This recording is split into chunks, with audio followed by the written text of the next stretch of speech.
আজি আমাৰ প্ৰথম প্ৰশ্নটি হৈছে ৰামায়ণ ৰচক মাধৱ কন্দলীৰ পৃষ্ঠপোষক ৰজাজনৰ নাম কি? ইয়াতে 4টা অপশ্যন দিয়া আছে। ক ভাগদত্ত, খ ভাস্কৰ বৰ্মন, গ বৰাশী ৰজা মহামাণিক্য, ঘ তাম্ৰধ্বজ। আৰু ইয়াৰে শুদ্ধ উত্তৰটো হৈছে গ বৰাশী ৰজা মহামাণিক্য। আমাৰ পিছৰ প্ৰশ্নটি হ'ল গুৰুচৰিতসমূহৰ ৰচনা স্থান আছিল। ক মধ্যযুগৰ অসমৰ সত্ৰসমূহ, খ সংস্কৃতৰ টোলসমূহ, গ আহোমৰ ৰাজসভা, ঘ তাম্ৰধ্বজ। আৰু আমাৰ শুদ্ধ উত্তৰটি হৈছে ক মধ্যযুগৰ অসমৰ সত্ৰসমূহ। আমাৰ পৰৱৰ্তী প্ৰশ্নটি হ'ল পৃথিৱীৰ সৰ্ববৃহৎ ভাষাগোষ্ঠীটো হ'ল ক ইণ্ডো ইউৰোপীয় ভাষাগোষ্ঠী, খ চীন তিব্বতী ভাষাগোষ্ঠী, গ দ্ৰাবিড় ভাষাগোষ্ঠী, ঘ অষ্ট্ৰিক ভাষাগোষ্ঠী। আৰু ইয়াৰে শুদ্ধ উত্তৰটো হৈছে ক ইণ্ডো ইউৰোপীয় ভাষাগোষ্ঠী।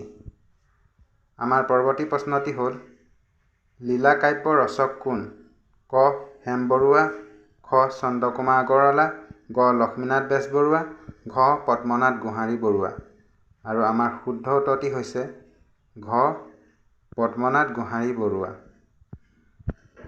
তাৰ পিছৰ প্ৰশ্নটি হ'ল গোহাঞি বৰুৱা ৰচিত এখন ঐতিহাসিক নাটক হৈছে ক লাচিত বৰফুকন, খ বদন বৰফুকন, গ ঘিণাই বৰফুকন, ঘ চন্দ্ৰকান্ত সিংহ। আৰু ইয়াৰে শুদ্ধ উত্তৰটি হৈছে ক লাচিত বৰফুকন। আমাৰ পৰৱৰ্তী প্ৰশ্নটি হ'ল উৰ্মিলাৰ শিক্ষক ৰচক হ'ল। ইয়াত 4টা অপশ্যন দিয়া আছে।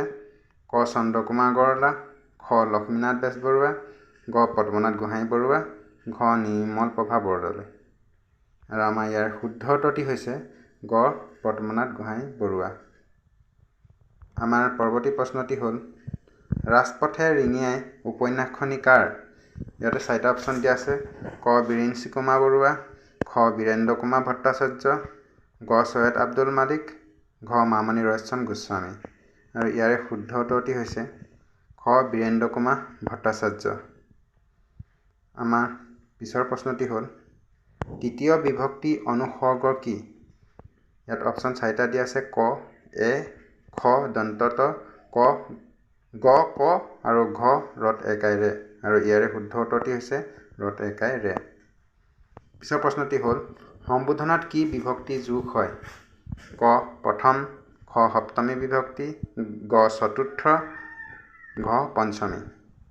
আৰু ইয়াৰে শুদ্ধ উত্তৰটি হৈছে ক প্ৰথম বিভক্তি। তাৰ পিছৰ প্ৰশ্নটি হ'ল কোনটো বানান শুদ্ধ?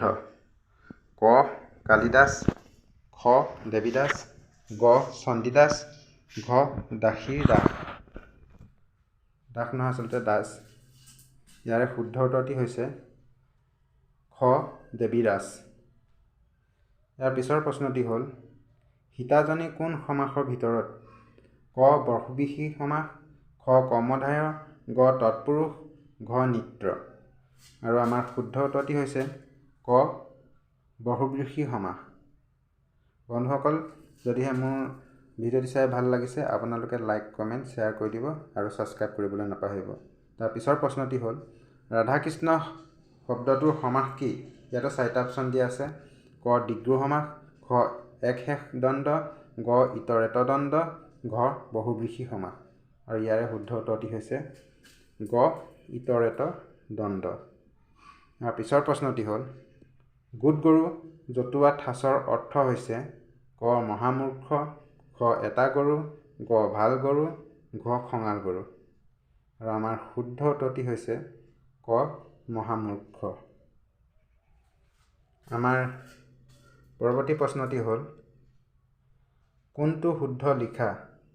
ক মাতৃভাষা হ'ল পৰিপূৰ্ণ মানৱ জীৱনত প্ৰৱেশৰ বাবে শিকা ভাষা, খ মাতৃভাষাৰ যোগেদি ছাত্ৰ ছাত্ৰীয়ে দায়িত্বশীল নাগৰিক হ'ব নোৱাৰে, গ কেন্দ্ৰীয় চৰকাৰৰ প্ৰতিযোগিতামূলক পৰীক্ষাত মাতৃভাষা অন্তৰ্ভুক্ত হোৱা নাই, ঘ বৰ্তমান বৈজ্ঞানিক প্ৰগতিৰ খবৰবোৰ কেৱল ইংৰাজীতহে পোৱা যায়, মাতৃভাষাত পোৱা নাযায়।